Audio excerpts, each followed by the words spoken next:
जय श्रीराम भावांनो, आजच्या एका नवीन ब्लॉग मध्ये आपलं स्वागत आहे। आज आम्ही चाललो आमच्या जीवलग मित्राच्या घरी, यश डिवरेच्या घरी।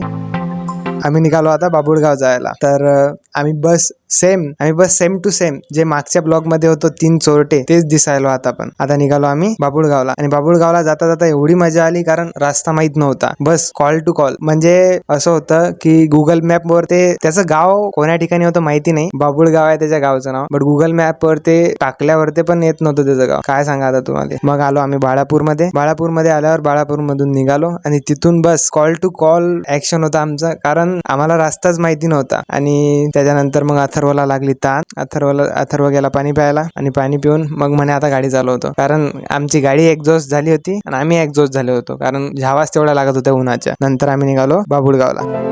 फायनली शोधत पळत कसं तरी आम्ही पोहोचलो बाबुळगावला यशच्या घरी। मग आल्यानंतर सर्वात पहिले त्याने तर आमचं स्वागत केला, बोलावलं। त्याला म्हटलं होतं आम्ही की बाबा फटाके गिटाके फोडतो, म्हटलं तुझ्या गावात आम्ही येऊन राहिलो 3 जण, पण गड्यान स्वागत सिंपलच केलं, जाऊ दे आता। मग आलो यशच्या घरी आणि जसं त्याचं आम्ही तिघांनी घर पाहिलं, जे आम्ही ऍक्सेप्ट केलं होतं तसं त्याचं घर पण नव्हतं। म्हणजे बियॉन्ड आमचा माइंड, एकदम खतरनाक। भाऊ तर एकदम रॉयल कास्तकारच होता रे बा। मग त्याच्यानंतर आम्ही आलो, हातपाय वगैरे धुतले, नंतर आलो घरी। मग गडी म्हणे काय सोयीचा आहे काय करायची म्हणे। मग अथर्व म्हणे की आण म्हणे चहा वगैरे। मग नंतर आलो त्याच्या घरी। बस आता चाललोच होतो आम्ही तो म्हणे चला माझी रूम दाखवतो। रूम पाहून तर तुम्ही डायरेक्ट शॉक होता, एवढी खतरनाक रूम। बघा आता रूम।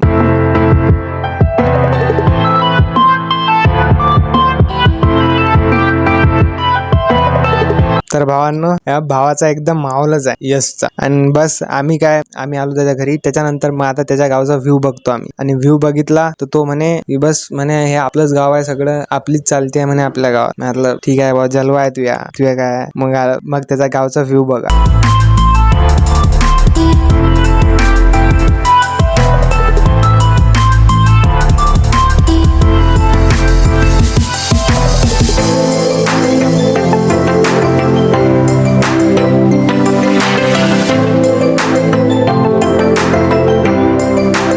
असा आनंददायी व्ह्यू बघून आमचे डोळे एकदम तृप्त झाले। त्याच्यानंतर आम्ही आलो त्याच्या रूम मध्ये, गड्यानं आणला चहा आणि चहा पी। म्हटलं मग आता आमची कॅफेचिनो वाली कॉफी कधी येणार। तो म्हणे आलीच सोयसाय करून ठेवलाय म्हणे। मग त्याच्यानंतर म्हटलं आम्ही संध्याकाळचा काय प्लॅनिंग आहे। मग तो म्हणत होता आहेत आपले एका कॉलवर सगळे पोट्टे येतात म्हणे, करू म्हणे संध्याकाळी माहोल करू एकदम। म्हटलं ठीक आहे बा। त्यानंतर आम्ही तिघं बसलो आणि गोष्टीच करत होतो की आपण काय ऍक्सेप्ट केलं होतं राजा, की कसा अशी काय घर एकदम मीडियम अशी राहणीमान त्याचं वगैरे, म्हणजे एकदम असं नॉर्मल होतं, पण जे रियालिटी होती ती वेगळीच होती। मग त्याच्यानंतर आलो आम्ही आमच्या जिथं जेवण करण्याची व्यवस्था ठेवली होती भावानं, तिथं आलो। एकदम पनीर गिनीरची भाजी चालू होती तिथं, चांगले बनवणारे होते। आणि त्याच्यानंतर मग आम्ही चाललो आता जेवण करायला। आणि जेवण करायला जाता आम्ही रस्त्यामध्येच, पण तिकडे काही हो भावानं व्यवस्था एक नंबर केली होती आमची। तर मग आता आम्ही चाललो जेवण करायला जाता आम्ही रस्ता भटकलो पण होतो मधात, बट त्यांना आवाज दिला म्हणून वाचलो, नाहीतर आम्ही गावात भटकलो। त्याच्यानंतर आलो आम्ही आमच्या जेवणाच्या